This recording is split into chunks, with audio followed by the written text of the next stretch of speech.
Hello everyone, welcome to Textbook Super Coaching. This is Shachi Gupta, your educator for UGC NET Economics. आज आप लोगों के लिए बहुत इंपॉर्टेंट अपडेट लेकर के आई हूँ।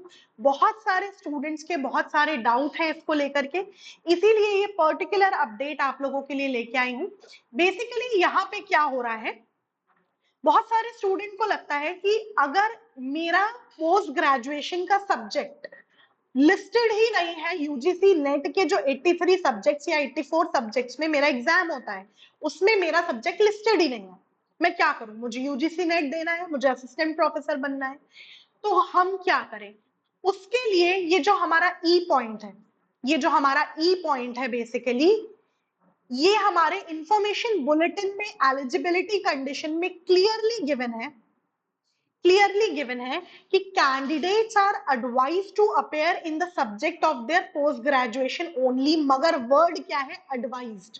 ये एडवाइज किया हुआ है हमारे यूजीसी नेट के एनटीए ने और यूजीसी नेट ने कि हमें क्या करना है, कोशिश यही करनी है कि हमारा ग्रेजुएशन पोस्ट ग्रेजुएशन के सब्जेक्ट में ही हम नेट के फॉर्म भरें।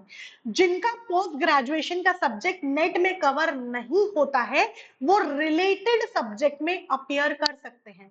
फॉर एग्जाम्पल, किसी का मास्टर्स स्टैटिस्टिक्स में हुआ है, किसी का मास्टर्स स्टैटिस्टिक्स में किसी ने एमएससी किया है, ठीक है, तो उस व्यक्ति को बेसिकली पोस्ट ग्रेजुएशन का सब्जेक्ट आपका कहीं पे भी लिस्टेड नहीं है यूजीसी नेट में, तो उन व्यक्तियों के लिए आप या तो मैथमेटिक्स में दे दीजिए, या आप इकोनॉमिक्स में दे दीजिए, या स्टैटिस्टिक्स से रिलेटेड जो भी सब्जेक्ट्स हैं आप उसमें दे सकते हैं, ठीक है।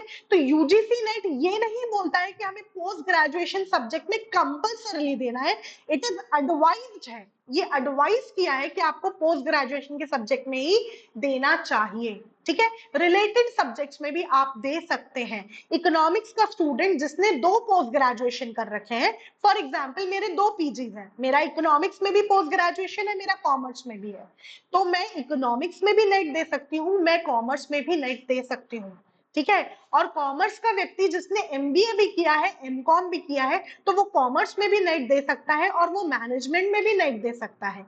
ये बात क्लियर है? आई होप ये जो डाउट बहुत सारे बच्चों का निकल के आ रहा है कि हमारे पोस्ट ग्रेजुएशन का सब्जेक्ट लिस्टेड ही नहीं है, क्या पीजी का सब्जेक्ट ही कंपलसरी है, हम रिलेटेड सब्जेक्ट में नहीं दे सकते? बिल्कुल दे सकते हैं। अगर आपका पीजी का सब्जेक्ट नेट के गिवन सिलेबस में या गिवन लिस्ट में मेंशन नहीं है, तो आप बिल्कुल रिलेटेड सब्जेक्ट में अपना नेट एग्जाम दे सकते हैं। अगर आपकी कोई और भी क्वेरी है इससे रिलेटेड, तो obviously very freely you can always comment, आप मुझे बता सकते हैं, मैं उस पर नया वीडियो नया लेकर के आऊंगी जिसमें एक्सप्लेनेशन रहेगा डिटेल में कि आपको क्या प्रॉब्लम है और उसको कैसे रिजॉल्व किया जाए। आई होप आप लोगों का रिजल्ट बहुत अच्छा होगा, और अगर रिजल्ट नहीं भी अच्छा होता है तो उससे घबराना नहीं है, दिसंबर अटेम्प्ट की तैयारी करनी है। Bye bye, take care, have a good day everyone.